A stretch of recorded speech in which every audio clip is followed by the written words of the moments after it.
The invitation, thick cream cardstock embossed with Chloe's idea of tasteful gold calligraphy, lay on my desk like a small, ornate landmine. My younger sister, Chloe, was cordially requesting the honor of my presence at the celebration of her 6th wedding anniversary. With Daniel. My Daniel. Or rather, my ex-husband, Daniel. The irony, after all these years, still had a metallic taste like old blood. My name is Alex Harrison, 49 years old, and for the past 7 years, since the rather spectacular implosion of my previous life, I have been a partner at a law firm specializing in high-stakes commercial litigation. It's a profession that demands an almost pathological attention to detail, an ability to dissect complex narratives, and a certain cool detachment when faced with aggressive, often duplicitous opponents. Skills, as it turned out, that were eminently transferable to navigating the treacherous currents of my own personal history. Chloe's handwritten note, tucked inside the invitation with a flourish that was entirely her own, was a masterpiece of calculated condescension. Dearest Alex, it trilled, her use of my full name a subtle reminder of the formality that now defined our fractured relationship. Daniel and I will be simply thrilled if you could join us. It's been so long. We're in such a wonderful place, so settled, so complete. Time truly does heal, doesn't it? And, of course, family's everything. We're having a rather intimate gathering at the house. You simply must see what Daniel's done with a new conservatory. Your taste was always so particular. I'm sure you'll appreciate his vision. The house, of course, was the Victorian townhouse Daniel and I had painstakingly restored over a decade, pouring our hearts and a considerable amount of my inherited capital into its every detail. The new conservatory was likely built with funds whose provenance I had long suspected, but had, until recently, lacked the emotional fortitude and forensic resources to investigate thoroughly. I placed the invitation down, its weight disproportionate to its size. 6 years. 6 years since Chloe, my baby sister, the one I'd helped raise after our parents died young, had systematically dismantled my marriage and my life with a ruthlessness that had left me reeling. 6 years since Daniel, the man I had loved, the man I had trusted implicitly, had revealed himself to be a hollow shell, easily swayed by Chloe's glittering, shallow ambitions. The initial pain, a raw, gaping wound, had eventually scabbed over, leaving behind a scar that was less about grief and more about a cold, hard resolve. My career, which had been a respectable but unremarkable trajectory as an in-house counsel before the unpleasantness, had ignited in the aftermath. I'd thrown myself into the demanding world of commercial litigation, driven by a fury I hadn't known I possessed, a need to reclaim my agency, to prove, if only to myself, that I was not the naive, easily discarded man they had clearly believed me to be. I had become, by all accounts, remarkably good at it. My colleagues respected my incisive mind, my meticulous preparation, my unnerving calm in the courtroom. They had no idea that my greatest training ground had not been law school, but the slow, agonizing dissection of my own life's wreckage. The anniversary party at my old house, a celebration of their stolen happiness. It was a calculated provocation, a display of Chloe's enduring need to rub salt into old wounds, to flaunt her perceived triumph. Part of me, the weary, sensible part, wanted to decline, to consign the invitation to the shredder where it so clearly belonged. But another part, the litigator, the strategist, the man who had spent 6 years quietly rebuilding, quietly observing, quietly accumulating data, saw not an insult but an opportunity. An opportunity for a final, precise, and entirely legal reckoning. For the past few years, ever since Grandma Marion's estate had been settled, there had been a lingering, uncomfortable question mark over the final distribution. Chloe as executor, a role she had pursued with a surprising, almost unseemly eagerness, had handled the probate. My share, when it had eventually materialized after months of opaque delays, had felt lighter than anticipated. Grandma Marion, a shrewd and independent woman, had always been meticulous about her affairs, and her affection for me had always been clear and unwavering. The discrepancy had bothered me, a small, persistent anomaly in an otherwise closed file. At the time, I had been too immersed in my own professional ascent, too determined to build a life entirely separate from their tainted orbit, to pursue it with the vigor it deserved. But Chloe's invitation, her smug, self-congratulatory note, had reawakened that dormant query. It was time, I decided, for a full audit. It was time to examine the accounts of Chloe's executorship with the same forensic precision I applied to my most complex commercial cases. My surprise for Chloe and Daniel's 6th anniversary would not be a hastily chosen gift. It would be a meticulously prepared, legally unassailable, and financially devastating statement of claim. The potential Chloe had so condescendingly referred to in her note, the potential she and Daniel had so callously exploited, was about to be reevaluated. And the final accounting, I suspected, would be far from what they envisioned. The house of cards they had built on a foundation of betrayal and deceit was about to face a rather significant structural stress test. And I, Alex Harrison, the quiet, overlooked litigator, was bringing the full weight of the law and 6 years of carefully managed resolve to bear. This anniversary, I vowed, would be one they would never, ever forget. The intervening 6 years had been a period of intense, almost monastic dedication to my career. After Daniel left, taking with him not just our shared future, but also a significant portion of our joint assets thanks to a divorce settlement, I was too emotionally shattered to contest effectively at the time. I had been adrift. Chloe's role in the implosion, her casual, almost gleeful appropriation of my husband and my home, had been a betrayal so profound it had nearly broken me. For months, I'd moved through life in a fog of grief and disbelief. My work as an in-house counsel, once a source of quiet satisfaction, now felt hollow, pointless. It was my old law school mentor, Professor Alastair Finch, a man whose name, in a twist of cosmic irony, I now shared with my current solicitor, who had shaken me out of my stupor. "Alex," he'd said, his gaze sharp but kind, during one of our infrequent lunches, "grief is a necessary process. But don't let it become your residence. You have a formidable intellect, a keen analytical mind. Use it. Channel that energy. Become the lawyer you were always meant to be, not the one you settled for." His words had been a lifeline. I'd resigned from my comfortable but unchallenging in-house position and, against the advice of many, enrolled in an advanced litigation program. I'd thrown myself into the study of contract law, torts, civil procedure, with a hunger I hadn't known I possessed. The abstract principles of justice, the intricate mechanics of legal argument, became my sanctuary, a world of logic and reason that offered a stark contrast to the emotional chaos of my personal life. I excelled. The raw pain of my betrayal, I discovered, could be transmuted into a formidable courtroom weapon. A relentless attention to detail, an uncanny ability to anticipate an opponent's moves, and a cold, unwavering calm under pressure. When I graduated, I was recruited by Sterling and Thorne, one of the city's most respected litigation firms. My rise there had been meteoric. I specialized in complex commercial disputes, intellectual property theft, breach of fiduciary duty, cases that required not just legal acumen, but an almost forensic ability to dissect convoluted narratives and expose hidden truths. I was good at it. Very good. My clients, often hard-nosed CEOs and corporate titans, respected my tenacity, my strategic thinking, my refusal to be intimidated. They saw a brilliant, successful lawyer. They didn't see the quiet, heartbroken man who still, occasionally, woke in the dead of night with the ghost of his stolen life pressing down on him. My contact with Chloe and Daniel during these years had been minimal. We existed in the same city, moved in some of the same broader social circles, though mine were now considerably more elevated than theirs. But our paths rarely crossed directly.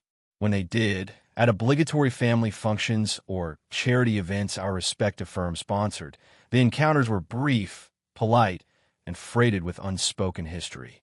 Chloe always made a point of flaunting her happiness, her expensive clothes, her seemingly effortless domestic bliss with Daniel in my old house. Daniel, for his part, usually had the grace to look vaguely uncomfortable, his charm wearing a little thin around the edges when confronted with my cool, appraising gaze. The matter of Grandma Marion's estate had been a lingering source of unease. Grandma had been a shrewd investor, a woman who had built a modest inheritance into a substantial portfolio through decades of careful management. She had always been open about her intentions. Her estate was to be divided equally between her two grandchildren, Chloe and me. Her will, drafted by her longtime family solicitor, a meticulous and honorable man named Mr. Abernathy, was, to my knowledge, clear and unambiguous. Yet, when Chloe as executor had finally settled the estate, the process had been opaque, filled with delays, and the final sum I received had been inexplicably diminished. Chloe's explanations had been a flurry of jargon about unforeseen tax liabilities, complex probate fees, and market downturns affecting asset valuation. At the time, I had lacked the resources and, frankly, the emotional energy to mount a serious challenge. I had accepted her accounting, however reluctantly, choosing to focus on rebuilding my own life rather than engaging in another protracted, painful battle with my sister. But the discrepancy had always bothered me, a small, persistent itch at the back of my mind, an unresolved item on my internal ledger. Now, with Chloe's smug anniversary invitation acting as an unwelcome reminder of her many betrayals, that it should become an urgent, undeniable imperative. It was time to audit Chloe's executorship. It was time to reconcile the accounts. I contacted Alastair Finch, my current solicitor, a man whose name was now synonymous with complex financial litigation and whose reputation for forensic tenacity was second to none. I laid out the history, my suspicions, the documents I possessed from Grandma Marion's original will, and Chloe's rather unconvincing settlement statements. Alastair listened, his keen eyes missing nothing, his expression growing increasingly thoughtful. "Alex," he said, when I had finished, "your grandmother was a woman of considerable means and, from what you tell me, impeccable financial prudence. Your sister's accounting of her estate, on the surface, does indeed present certain anomalies that warrant further investigation. A variance of this magnitude, without clear, verifiable supporting documentation, is, shall we say, highly irregular in a properly administered probate." He agreed to take the case, to petition the court for a full and transparent accounting of Chloe's executorship. "We will need to be meticulous, Alex," he cautioned. "Chloe and her legal counsel, and I suspect she will engage someone rather more formidable than old Mr. Abernathy's successor for this, will undoubtedly resist. But the law is clear. An executor has a profound fiduciary duty. Any breach of that duty, any misappropriation or negligent mismanagement of estate assets, carries severe consequences." And so, the investigation began. Alastair's team, which included a brilliant forensic accountant named Isabella Rossi, a woman whose ability to trace hidden assets was legendary, started by demanding full disclosure from Chloe. Every bank statement, every investment transaction, every invoice for probate expenses. The initial response from Chloe's new solicitor, a notoriously aggressive litigator named Marcus Thorne, a name that seemed to follow me like a bad omen, was a masterpiece of dismissive arrogance, claiming client confidentiality, statute of limitations, and accusing us of a vexatious and unfounded fishing expedition. Alastair's reply was swift and uncompromising, a formal application to the court to compel disclosure, citing clear grounds for suspected malfeasance. The court, after a brief preliminary hearing where Alastair presented our initial evidence of discrepancies, granted the order. Chloe was legally obligated to open her books. The audit, after 6 long years, was finally, officially underway.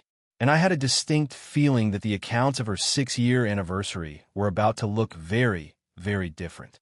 The process of compelling Chloe to provide a full accounting of Grandma Marion's estate was, as Alastair Finch had predicted, like trying to extract teeth from a particularly recalcitrant crocodile. Her lawyer, Marcus Thorne, employed every tactic in the obstructionist playbook, feigned misunderstandings of court orders, claims of lost or irretrievable documents, endless requests for extensions, and a barrage of sanctimonious letters accusing Alastair and me of harassment and undue distress to his grieving client. Alastair, however, was a past master at this particular game. He met Thorne's bluster with cool, unwavering legal precision, his responses always meticulously documented, his deadlines firm, his patience seemingly infinite, but underpinned by a steely resolve that Thorne clearly began to find unnerving. Slowly, reluctantly, the documents began to trickle in, often incomplete, poorly organized, and invariably accompanied by lengthy, self-serving explanations from Chloe, drafted, no doubt, by Thorne, attempting to justify every questionable transaction. But Isabella Rossi, our forensic accountant, was a bloodhound when it came to financial trails. She and her team worked tirelessly, piecing together the fragmented evidence, cross-referencing Chloe's partial disclosures with independently obtained bank records, auction house sales data for some of Grandma's antiques, and historical stock market valuations. A picture began to emerge, and it was not a pretty one. It became clear that Chloe had systematically undervalued key assets in the estate inventory, particularly a portfolio of blue-chip stocks Grandma had held for decades and a collection of antique jewelry whose true worth she had either deliberately concealed or negligently failed to ascertain. She had also, it appeared, commingled estate funds with her own personal accounts, making it difficult to trace specific expenditures, a classic tactic often used to obscure misappropriation.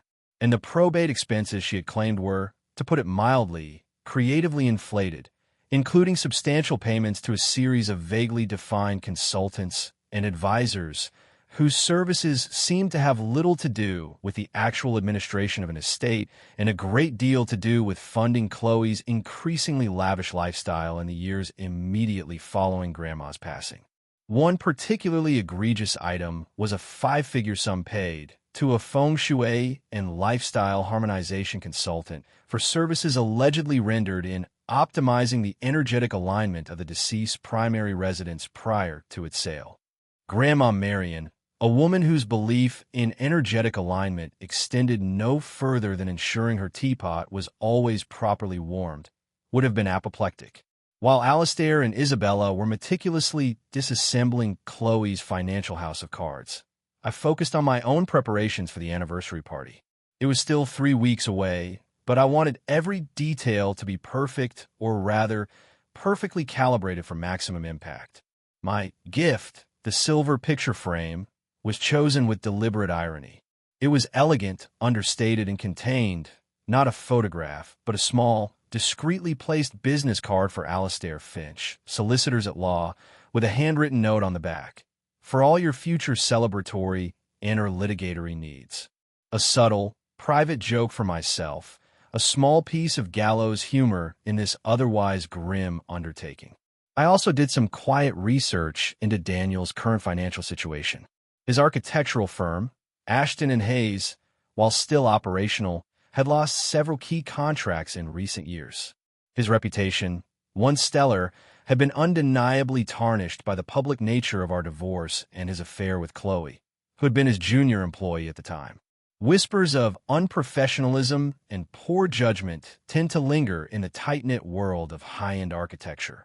It was highly probable, I surmised, that Daniel was under considerable financial pressure, making him a more than willing beneficiary, if not an active co-conspirator, in Chloe's plunder of Grandma Marion's estate. The lavish home extension, the expensive holidays, Chloe's designer wardrobe. These were not the expenditures of a couple whose primary income earner was facing a career downturn. They were almost certainly being funded by a source that was about to be rather forcibly disconnected. As the date of the party approached, Alastair informed me that they had gathered sufficient evidence to proceed with a formal letter of claim. Isabella Rossi's final report was a masterpiece of forensic accounting, a devastating line-by-line indictment of Chloe's fraudulent executorship. The total sum misappropriated, including undervalued assets and fabricated expenses, was, as I had suspected, well into the high six figures, almost precisely mirroring the amount I had originally calculated as my missing share. "The evidence is irrefutable, Alex," Alistair said, a note of grim satisfaction in his voice. Chloe's attempts to conceal her actions were amateurish at best, an insult to any competent financial professional. She has breached her fiduciary duty in almost every conceivable way. "We have her." Cole. He then proposed the idea of serving the letter of claim at the anniversary party. A public forum for a public betrayal, perhaps? He mused, a rare twinkle in his eye. "There's a certain theatrical justice to it. Wouldn't you agree? It would certainly prevent her from claiming she was never properly informed, or from attempting to quietly spirit away any remaining assets." I considered it. Part of me, the part that still felt the raw sting of their combined treachery, found the idea immensely appealing. But another part, the coolly rational litigator, weighed the potential for it to backfire, to cast me as the aggressor, the spoiler of their celebration. "Perhaps, Alistair," I'd countered, a slightly more targeted approach. "Let the party reach its zenith. Let the toasts be made, the self-congratulations offered. And then, as the applause is dying down, our discreet associate, Mr. Harrison, makes his entrance. A quiet word, a handed-over envelope. Less public spectacle, more precision strike." Alistair had smiled. "Ah, Alex, you always did have a talent for the elegantly lethal. Precision strike it is." And so, the plan was finalized. Mr. Harrison, the retired police officer turned unflappable process server, was briefed. The documents were prepared, bound, and sealed. My simple blue dress was chosen. My composure, honed by years of courtroom battles and personal betrayals, was firmly in place. The anniversary surprise was ready for delivery. Chloe and Daniel were about to celebrate 6 years of a life built on a foundation of lies. They had no idea that the chief auditor was about to arrive, unannounced, to present his final, unassailable report. And the bottom line, I knew, would be devastating. The chandeliers in the marquee cast a warm, golden glow over the assembled guests. The champagne flutes sparkled, and the string quartet played a selection of Vivaldi that was just lively enough to encourage conversation, but not so intrusive as to demand actual listening. It was, by all outward appearances, a perfect celebration of 6 years of blissful matrimony. Chloe, resplendent in a gown that seemed to be woven from spun moonlight and an alarming number of sequins, was holding court near the champagne fountain, her laughter a little too loud, her gestures a little too expansive. Daniel, ever the attentive consort, stood beside her, his arm possessively around her waist, his smile a carefully calibrated blend of adoration and smug satisfaction. He looked older than I remembered, lines of stress etched around his eyes that even the soft lighting couldn't entirely conceal.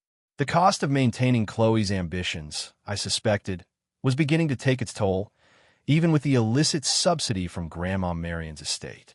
I circulated discreetly, a ghost from their past, offering polite, non-committal smiles to the few acquaintances who recognized me. Accepting a glass of champagne I had no intention of drinking. My focus was entirely on the passage of time, on the slow, inexorable approach of 8:30 p.m., the appointed hour for Mr. Harrison's arrival. Alistair Finch, true to his word, had orchestrated the timing with a litigator's precision. The speeches were due to begin at 8, usually a tedious affair at these kinds of events, but tonight I anticipated them with a certain grim fascination. Daniel, predictably, spoke first. He lauded Chloe's beauty, her vivacity, her unwavering support during what he vaguely termed the inevitable challenges of a demanding career. He spoke of their shared dreams, their unbreakable bond, their exciting future together.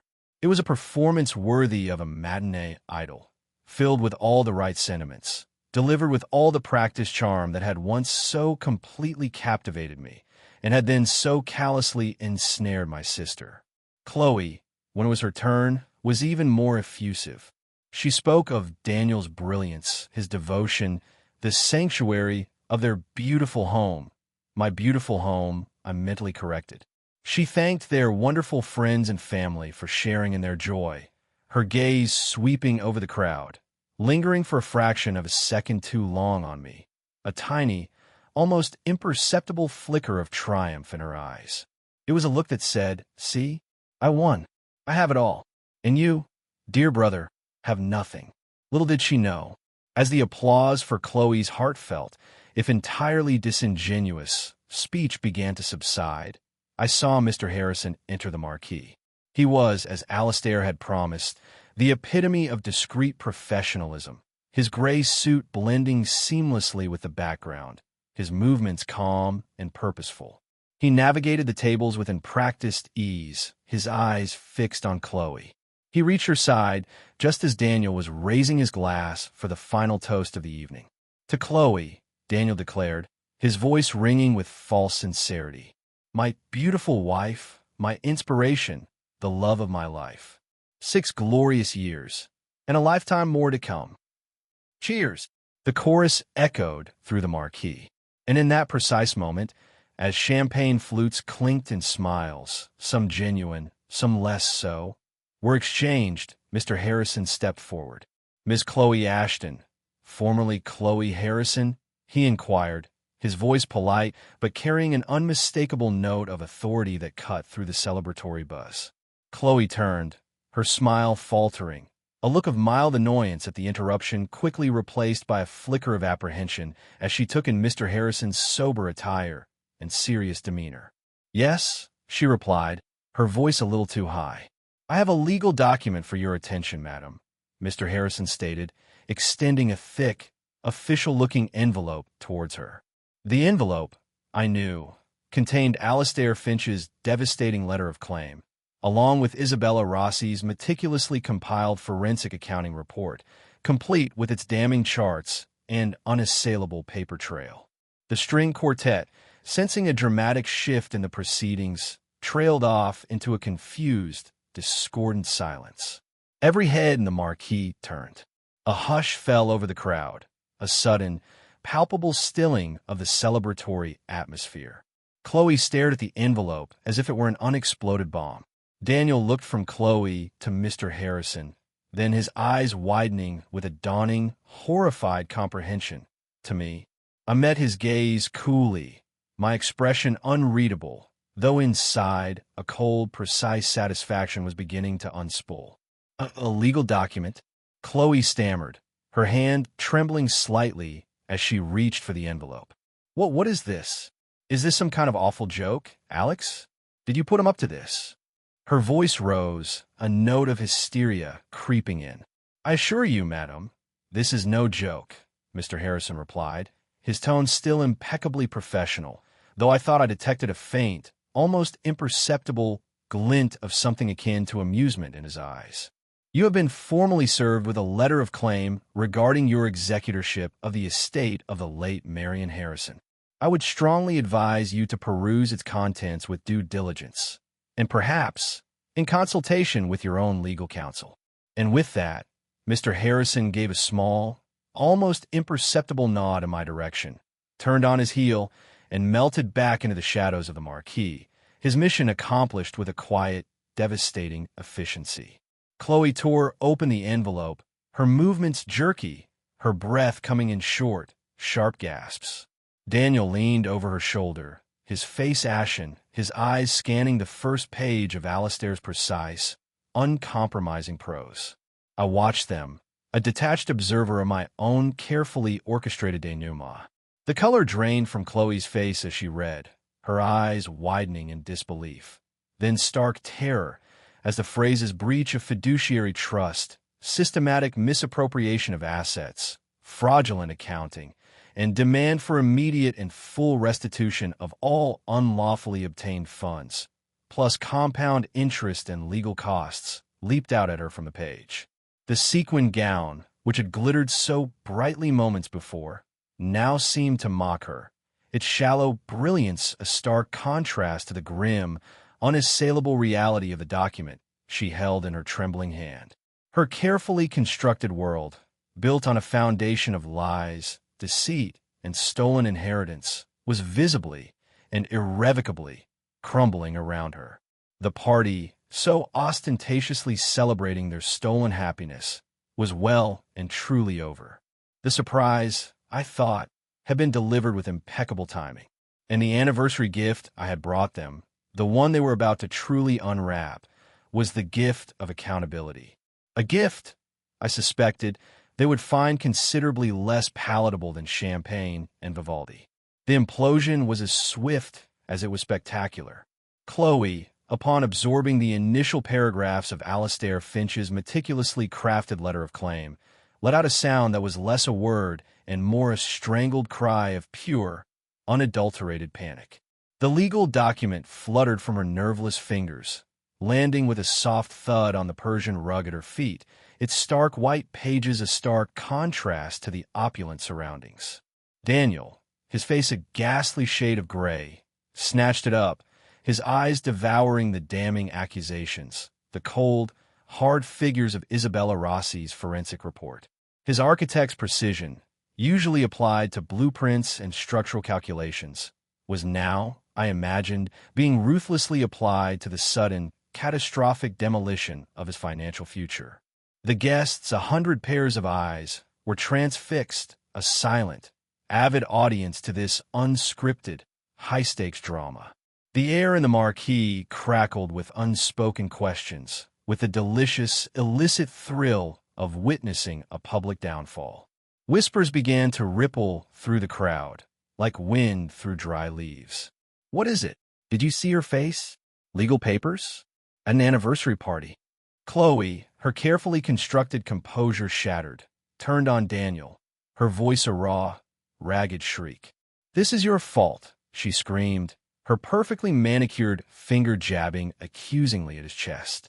"You, and your expensive tastes, your endless demands. I did this for us, for our future." Daniel, for once, seemed utterly incapable of his usual, charming deflections. He simply stared at her, his mouth agape, the picture of a man whose carefully balanced world had just been sent spinning off its axis. My demands?" he stammered, his voice barely audible above Chloe's rising hysteria.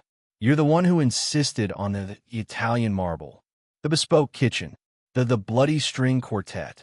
Their carefully constructed facade of blissful marital unity was disintegrating before our very eyes, a rapid, messy deconstruction fueled by mutual recrimination and dawning, terrified self-preservation. It was, I had to admit, a far more satisfying spectacle than I had even dared to hope for. I decided it was time to make a graceful, if somewhat premature, exit. My part in this particular act was complete. The legal machinery was now in motion.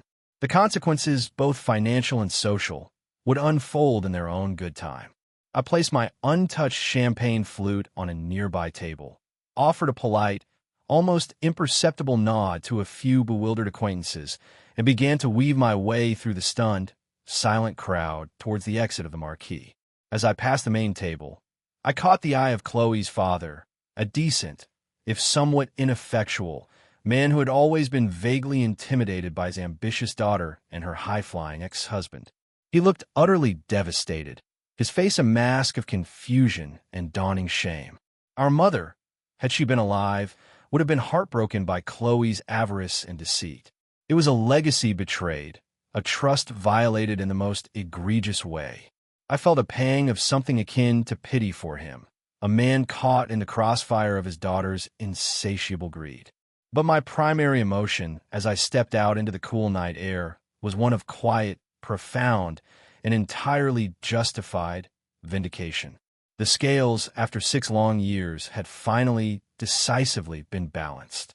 The drive home was filled with a sense of lightness I hadn't experienced in years. The weight of unspoken injustice, of unaddressed betrayal, had been lifted. The meticulous work, the patient investigation, the carefully planned strategy, it had all come to fruition. The surprise I had delivered to Chloe and Daniel was not just a legal document. It was a mirror, forcing them to confront the ugly truth of their own actions, the rotten foundations upon which they had built their stolen life. The aftermath, I knew, would be messy, There would be legal battles, financial reckonings, social ostracization. Chloe and Daniel's carefully curated world was about to be subjected to a full and very public forensic audit, with Alastair Finch and Isabella Rossi leading the charge. Their future, once so glittering with unearned affluence, now looked considerably more constrained. But that was their burden to bear, the inevitable consequence of their choices. My own future, by contrast, felt suddenly wonderfully open. The reclamation of my rightful inheritance was not just about the money, though that would certainly provide a comfortable security. It was about justice. It was about reclaiming my grandmother's true legacy, ensuring her hard-earned wealth would be used not to fund a life of shallow materialism, but for purposes she would have approved of. Perhaps, I mused, a charitable foundation in her name, supporting causes she had cared about. As I pulled into my own quiet driveway, far from the glittering wreckage of Chloe and Daniel's anniversary party, I felt a profound sense of peace. The ghosts of the past had, at last, been laid to rest. The accounts had been settled. The final report, in all its damning detail, had been delivered. And I, Alex Harrison, the quiet litigator, the underestimated brother, had, in my own meticulous, strategic way, ensured that this particular anniversary would be remembered not for its champagne and celebration, but for the stark, unassailable, and ultimately liberating power of the unvarnished truth. The taste in my mouth was no longer metallic. It was instead surprisingly and satisfyingly sweet.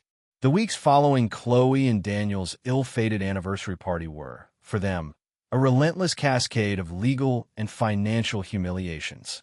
Alastair Finch, true to his reputation, pursued the matter with a quiet, implacable tenacity. Faced with Isabella Rossi's irrefutable forensic accounting and the clear evidence of fraudulent misrepresentation and breach of fiduciary duty, Chloe's legal defenses crumbled. Marcus Thorne, her aggressive litigator, after a few initial blustering attempts to discredit our claims, quickly realized he was outmatched and outmaneuvered. He advised Chloe to settle, and to settle quickly, before the matter escalated to a potential criminal investigation, a prospect Alastair had subtly, but firmly, kept on the table. The settlement was, from my perspective, entirely satisfactory. Chloe was compelled to make full restitution of all misappropriated funds from Grandma Marion's estate, including a significant sum for accrued interest and my not inconsiderable legal costs. To achieve this, they were indeed forced to sell their lavishly extended house, my former house, in a rapidly declining property market, as news of their financial and social implosion had, predictably, begun to circulate. The proceeds from the sale, after settling their numerous outstanding debts, it turned out the Italian marble and bespoke kitchen had been largely financed on credit, further evidence of their delusional financial planning, were barely enough to cover what they owed the estate. They were left with a fraction of their former, ill-gotten wealth, and a future that looked considerably less opulent than the one they had so confidently celebrated just weeks before. Daniel's professional life also went into a steep decline. His architectural firm, already struggling, lost its remaining key clients as the details of his complicity in Chloe's fraud became more widely known. The partnership dissolved, and he was left scrambling for freelance work, his reputation as a charming, successful architect replaced by one of an unethical, untrustworthy charlatan. Their social circle, that glittering constellation of fair-weather friends who had basked in their reflected affluence, evaporated overnight. Chloe's carefully curated Instagram feed, once a vibrant tapestry of exotic holidays and designer acquisitions, fell silent, a digital ghost of a life that no longer existed. I, on the other hand, found a quiet satisfaction in putting Grandma Marion's legacy to its proper use. With Alastair's expert guidance, I established the Marion Harrison Foundation for Emerging Artists, providing grants and mentorship programs for talented young individuals from disadvantaged backgrounds, a cause I knew my grandmother, a lifelong patron of the arts in her own quiet way, would have wholeheartedly approved of.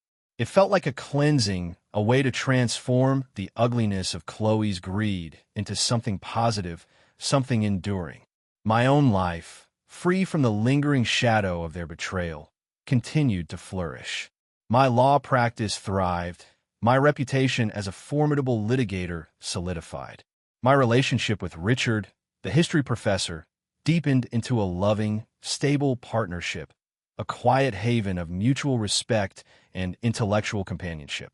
We bought a charming old farmhouse in the countryside, a place with rambling gardens and a peaceful trout stream, a world away from the competitive gloss of the city, a place where we could truly be ourselves. We rarely heard directly from Chloe or Daniel. The lines of communication had been well and truly severed. Occasionally, a piece of third-hand gossip would reach us. Chloe working a series of unfulfilling temp jobs, Daniel struggling to find consistent architectural work, their lives a pale imitation of their former grandeur. There was no triumph in these reports, no sense of vindictive pleasure, only a quiet acknowledgement of the inevitable consequences of choices made, of paths wrongly taken.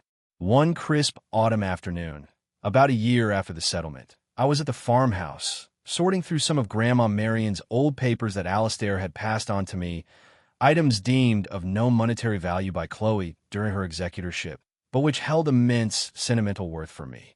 Tucked away at the bottom of a dusty box of letters, I found a small, leather-bound diary. It was Grandma's, her familiar, elegant script filling its pages. I hesitated for a moment, feeling like an intruder into her private thoughts. But then I opened it. Most of the entries were mundane, observations about her garden, notes on books she had read, accounts of visits with friends. But then I found an entry dated shortly after Chloe had married Daniel, nearly 7 years prior. "Chloe seems changed," Grandma had written. "There's a hardness about her now, a grasping quality I do not recall from her youth. And Daniel, he allows it, perhaps even encourages it. I worry for Alex. He is a good man, a kind man, perhaps too trusting for his own good in this particular dynamic. I must ensure my own affairs are in impeccable order, that my intentions are clear, that there is no room for misinterpretation or exploitation after I am gone. Alex deserves his share, unencumbered, to build his own happiness, free from their insatiable appetites." Tears welled to my eyes as I read her words. Grandma Marion had seen it. She had known. She had understood, with her quiet wisdom, the potential for betrayal, the true natures of those involved. Her meticulously planned will, her clear instructions, her carefully preserved assets, they hadn't just been about money. They had been her way of protecting me, of ensuring a measure of justice, even from beyond the grave. Her foresight, her love, had been my ultimate and most powerful ally. The anniversary surprise had not been mine alone. It had been a collaborative effort, a partnership across generations, a testament to a grandmother's enduring love and a brother's unwavering resolve. And in that realization, I found a peace that was deeper, more profound than any legal victory. The accounts were truly, finally settled, and the legacy of integrity, of quiet strength, of love that transcends even betrayal, was the only one that truly mattered. The glitter had faded. The substance remained.